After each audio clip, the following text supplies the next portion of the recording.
So this episode of Dinosaur of the Month is going to be a little different. It will still be based around an individual dinosaur, but for a specific reason. This dinosaur that we are covering today is one that we've talked about here on the show before. While it hasn't been the main focus of the episode, it still played a crucial role back in April when I covered the Coronasaurus. This dinosaur was a Centrosaurus aperatus, and the discovery made on one of its bones is one that is truly interesting. But first, let's talk about the Centrosaurus. It was a ceratopsid dinosaur that lived around 76 million years ago.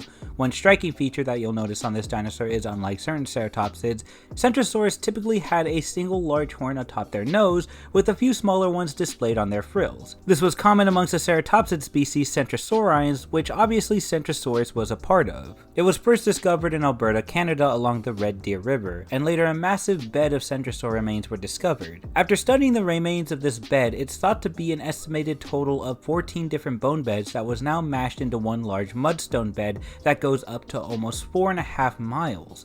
This bone bed is known as the Hilda Mega Bone Bed, now being one of the more popular discoveries in paleontology, as it led to many theories, the main one being they had all died during a flood. I could go so much more into this since there's a lot of research put into this discovery for obvious reasons, along with more theories as to what happened to these poor dinosaurs.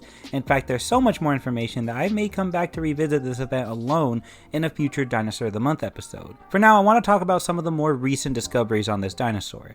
This dinosaur may have some bad luck, because not only was a whole herd of Centrosauruses discovered and thought to have died together in a massive flood, but due to some recent research there has also been discovery of Osteosarcoma within its bone as well, which if you don't know is a type of bone cancer. That's right, apparently dinosaurs also suffered cancer as well as things like tumors and gout. For those of you who are unfamiliar with this type of cancer, osteosarcoma is usually a result of gene changes through a person's, or in this case, animal's life.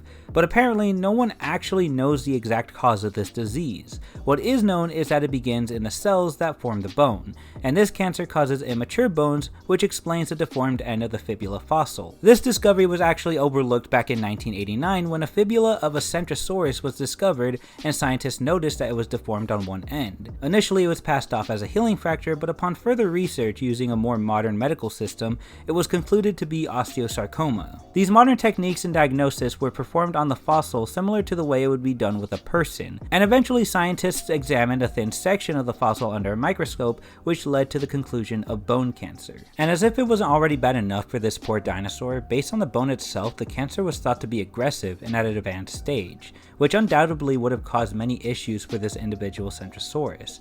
But as deadly and fatal as this cancer was, it wasn't actually thought to have killed this individual Centrosaurus. I didn't actually read this until I wrote the first part of this script, but according to a science article about this topic, the cancer-induced fibula was actually found among the group of Centrosaurs found in the Hilda Mega Bone Bed, which I mentioned before was the bed of thousands of Centrosaurs thought to have met their demise due to a flood, which is the conclusion scientists apparently made for the Centrosaurus with a cancer-induced fibula.